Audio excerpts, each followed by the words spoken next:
Привет, мои любимые люди, мои дорогие друзья, девочки и мальчики всех возрастов. Тема такая: кто сейчас хочет выйти с вами на связь? Кто сейчас хочет с вами разговаривать? Вы знаете все, что есть мир видимый и невидимый. Я сделаю два расклада. Первый, вернее, с этой стороны на картах Ленорман и с этой на итальянских картах Сибила. И мы посмотрим, кто сейчас хочет выйти с вами на связь.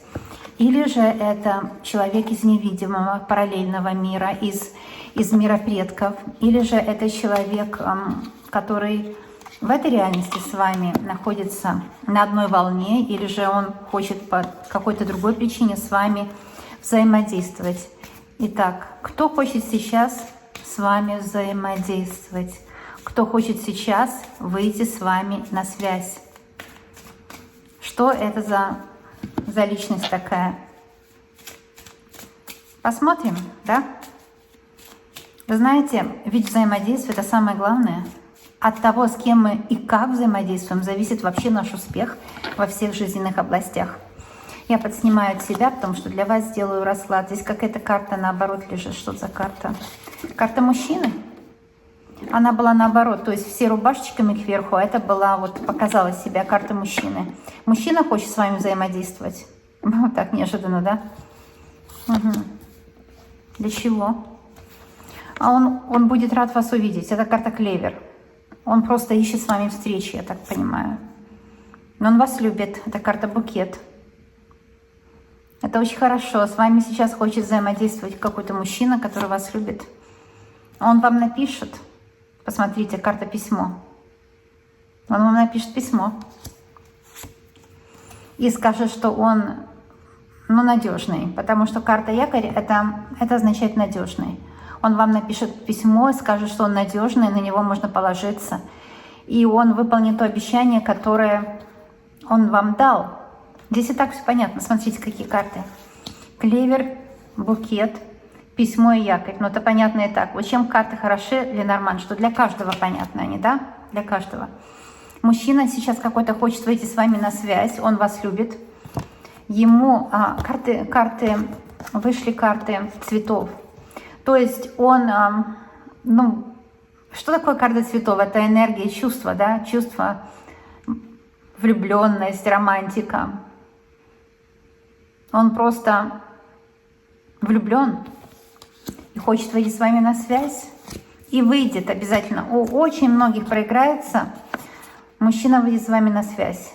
И с ним будет обязательно встреча, потому что якорь — это обязательно. Очень хороший расклад. Вот кто хочет с вами сейчас взаимодействовать. Это то, что сказали Ленорман. Они просто сказали прямо.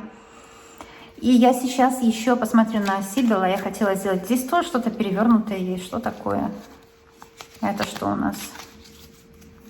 Тоже одна карта перевернутая. Вот смотрите.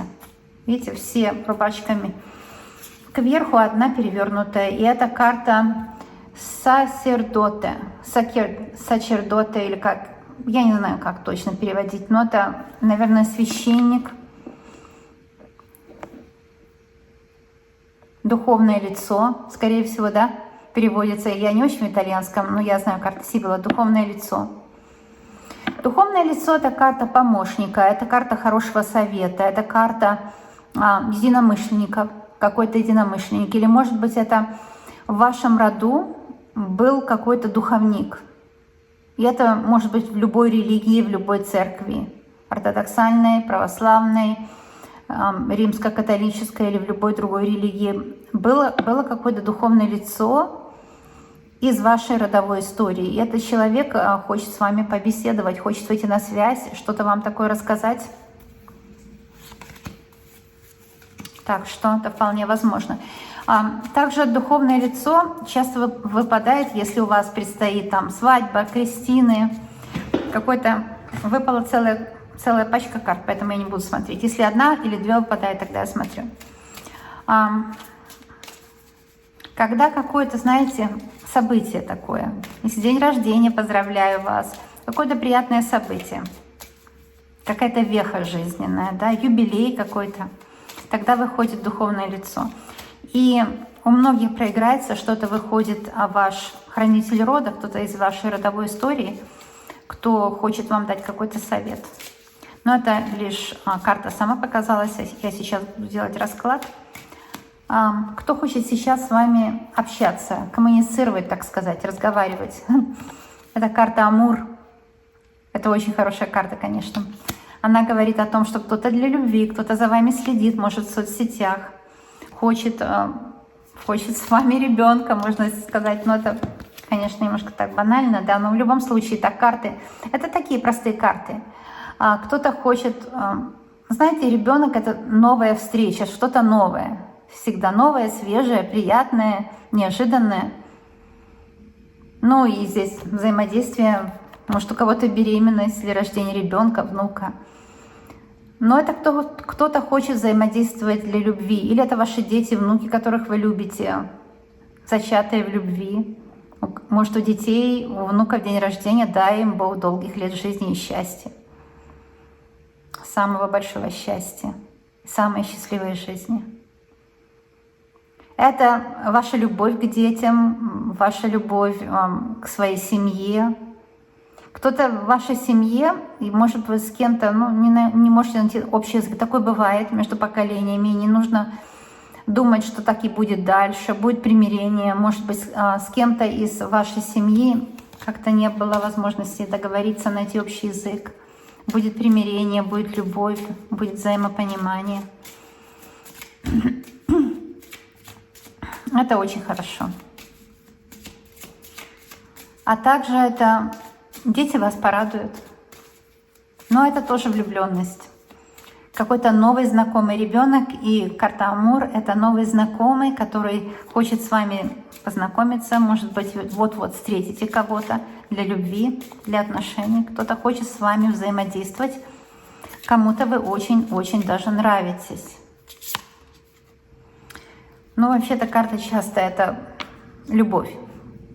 В спальне, любовь в спальне, да. Но это тоже может быть, я дам значения, которые здесь идут.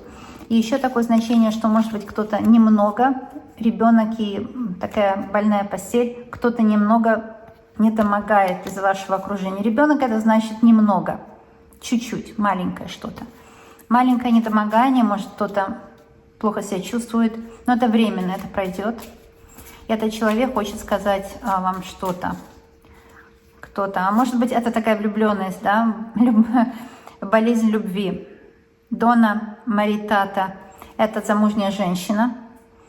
Где-то, может быть, родственники мужа или ваши родственники немножко недомогают. И, может быть, вы устаете от того, что у вас дети маленькие, у некоторых проиграется, или заботы, хлопоты, просто заботы. Иногда такая карта показывает хлопоты, какие-то домашние хлопоты. А кто-то хочет с вами выйти на связь, помочь вам в домашних хлопотах. Да, дети могут выйти на связь, если они взрослые с вами. Кто-то сейчас хочет с вами взаимодействовать. Кто это? Это вас могут пригласить на какой-то праздник, на годовщину, на день рождения, куда-то в гости или на свидание. Кто-то хочет с вами взаимодействовать для приятного времяпровождения. Это очень хорошо. Для какого-то праздника. У вас будет какой-то праздник. И, может быть, домой вы пригласите, или вы кому-то домой пойдете. Видите, это замужняя дама и какой-то праздник. Кому-то вы домой, может, сходите, и кто-то очень хочет вас пригласить к себе. Так что ждите очень скоро приглашение в гости. Давайте еще посмотрим, кто хочет с вами взаимодействовать. Это гранд-сеньор. Это взрослый и зрелый мужчина. Да, гранд — это, наверное, взрослый мужчина. Или же роскошный мужчина. Девочки, кто в Италии, я знаю, что у меня из Италии много девочек смотрит. Напишите в комментариях, гранд-сеньор — это старший мужчина, гранд-сеньора. Или же это великолепный мужчина. Наверное, одно и то же, то и другое. Ну вот я очень рада. Вы пойдете к кому-то на вечеринку и познакомитесь с гранд-сеньора.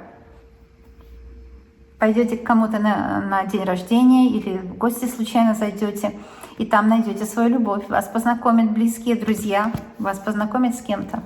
С этим человеком вы можете быть очень счастливы. Такой хороший расклад. Я хотела сделать такой небольшой, спонтанный. Кто хочет с вами взаимодействовать, смотрите, сколько хорошего открылось. Совет. Кошечка. Но на кошке написано фалсита. Фалсита — это кто-то фальшивый человек, да? А вы знаете, не только для любви и для дружбы, и для хорошего хочет с вами кто-то взаимодействовать. Какая-то фальшивая персона есть в вашем окружении, которая, эта персона, это может быть как мужчина, и так и женщина, хочет вам что-то насплетничать, хочет взаимодействовать для их же выгоды. Ну вот это вообще дико, да? Какая-то фальшивая персона хочет с вами взаимодействовать для их же выгоды. Ну что за дела такие, да? Не поддавайтесь на эти провокации, да, такие. Какая-то фальшивая персона совершенно. Зачем это им нужно? Ну, пакостные люди есть. Потому что завидуют вам. Вот это, кто-то в вас влюблен, и эта персона знает, что в вас кто-то влюблен, завидует вам, хочет выведать какую-то информацию от вас. Ой. Такие люди, у них не в порядке в их голове. Что делать с этим? Ланемика — это ваш враг. Вот этот человек, который завидует вам, да, на вашу любовь, может быть, у вас кто-то влюблен, этот человек знает, что у вас кто-то влюблен, завидует вам. Это ваш враг. Он хочет навредить вам, потому что вышла карта врага. Ланемика, вот эта карта врага, видите, фальшивой персоны. Эти карты похожи на Кипр, потому что они оригинально из Австрии пришли. Из Австрии они пришли в Италию. Очень много сходного. Так что здесь какой-то враг тоже хочет с вами взаимодействовать, чтобы попортить вам нервы, да? Чтобы дать вам какую-то фальшивую информацию. Враг хочет дать вам фальшивую информацию. Ну, вы же не должны принимать эту информацию, правда? Вы никому ничего не должны. Летерато. Вот это такой ученый человек, мудрый человек, это вы. Да? Вы знаете, что из врагов друзей не сделаешь, на них просто не нужно реагировать, потому что все, что они хотят, это деструктировать нас и сделать так, чтобы мы на них реагировали и не занимались своими делами. Но вы умный человек, видите, сколько книг у вас, сколько у вас книг, да? Вы очень умный человек, вы не будете взаимодействовать с врагами. Пусть они хотят с вами взаимодействовать, а вы с ними не взаимодействуете. Я скажу одно, что, понимаете, самое страшное — это равнодушие. Если враги вам завидуют, вы даже, может, не знаете, вы в себе не уверены, что у вас есть что-то, чему можно завидовать. Так что враги верят в нас больше, чем мы в себя верим. Никто вас не заставляет взаимодействовать с врагами. Но если у вас есть враги, это значит, что вы человек, который может лучше жить, чем вы живете. И враг уже завидует вам завтрашний. Понимаете? Так что смотрите, думайте, верьте в себя. Это просто показатель того, что вам нужно верить в себя. Какой совет дадут карты? Пенсиоро. Это пенсионер. Вот такой совет неожиданный, да? Пенсионер. Если меня смотрите, девочки, кто на пенсии сейчас, мне пишут, у меня много моих подружек, кто, может быть, моложе меня или моего возраста, или молодых, все равно какого возраста. Я считаю, что мы не должны служить, мы должны служить друг другу, мы не должны дружить по возрастным категориям, мы должны, в общем, дружить со всеми возрастными категориями, потому что мы друг друга можем только дополнить, да.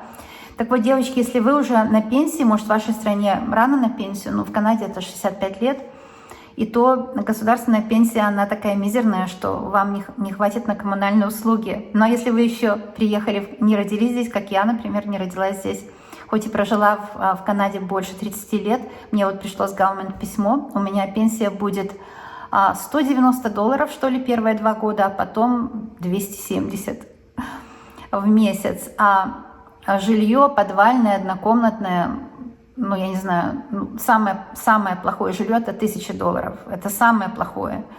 А такое более-менее жилье, как наша квартира, это $2000. И это не в самом лучшем районе, так что можете посмотреть. Но отопление на дом.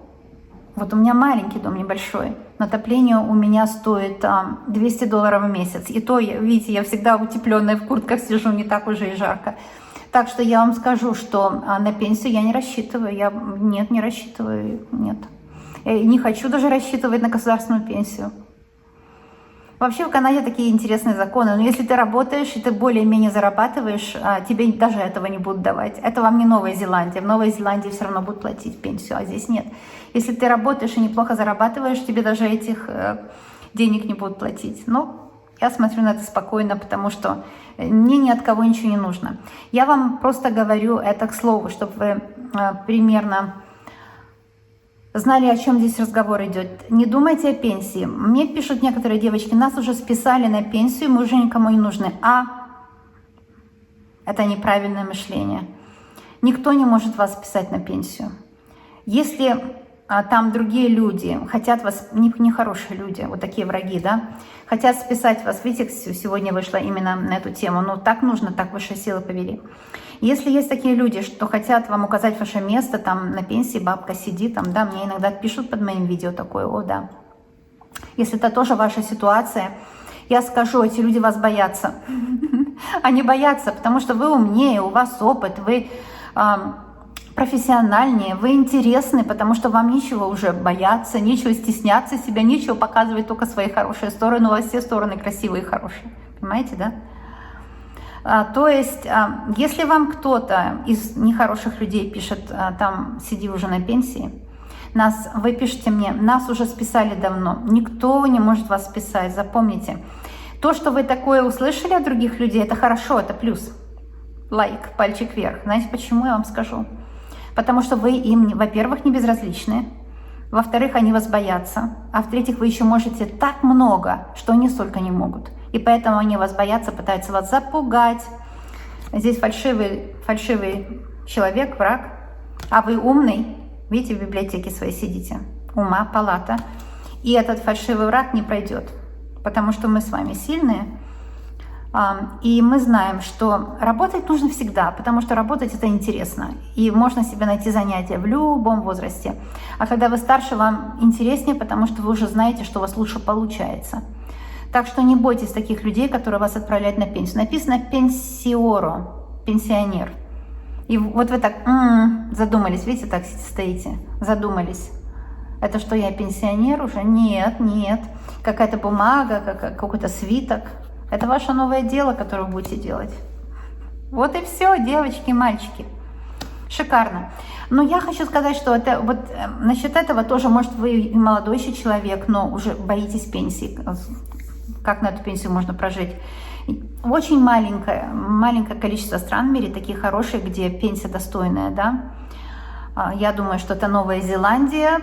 Исправьте меня, если я не права. И, наверное, все. Я не знаю других стран. Я раньше думала, в Швеции там просто дороги медом смазаны. А начала смотреть шведских, ну, наших девочек, блогеров из Швеции. Поняла, Швеция то же самое, что Канада. Абсолютно нечего завидовать. Ну, в гости хочу, а так вот, в общем-то, здесь как в Швеции, в Канаде. Те же высоченные налоги, также нужно тяжело работать и так далее. В общем, девочки, мальчики, обожаю вас. Пишите комментарии. Сегодня у нас разговор по душам получился. Кто за вами наблюдает, и силы высшие так меня повели, и вот сказала то, что вам, очевидно, нужно было услышать, большинству моих слушателей. Я всегда доверяю провидению, я доверяю, что высшие силы именно меня сподвигли это сказать, потому что нужно было. Кстати, независимо от вашего возраста, эти слова, наверное, очень умные. Очень умные. Я помню, у меня была ситуация, когда мне нужно было поехать назад, где я родилась, да, бывший Советский Союз. И мне нужно было к нотариусу там кое-какие документы оформлять. И оказалось, что этот нотариус, молодой человек, женат на моей коллеге, но она молодая девочка, я, естественно, ее не знаю. И она сказала, она такая была озабоченная, ей что-то было, ну, она очень молодая, лет 20-22. И она была так озабочена, что старые учителя, им по 65 лет, мне не 65 еще, ну, наверное, если кому не интересно, мне уже почти 60, но еще пока нет, но это не важно. Что эти люди не уходят и не дают дорогу молодым. И это была ее самая большая проблема ее. Она говорит, что они бессовестные. Значит, выходит, что она не может хорошо жить, заработать, потому что ей мешают другие люди, которые тоже хотят работать. В общем, абсурд. Девочки, вы пишите мне, что вы об этом думаете. Может быть, я не права. Может быть, долой старых учителей, пусть только новые работают, а старые будут дома сидеть. В общем, сколько людей, столько и мнений. Я просто хочу, чтобы был разговор, да, у нас с вами. И в споре таком конструктивном, таком дружеском рождается истина. Поэтому, когда я читаю ваши комментарии, очень часто я меняю свою точку зрения, потому что мне девочки, мальчики пишут так и так, я обдумываю ваши комментарии и уже по-другому соображаю немножко. Люблю вас, обожаю, медвежьи обнимашки, и увидимся очень скоро. Я знаю, что вы еще обязательно придете, потому что мы ведь с вами друзья, правда? Всем $1 миллион на вашей работе, всем 1 миллион друзей, и я ваш друг в том числе, и мы обязательно будем видеться.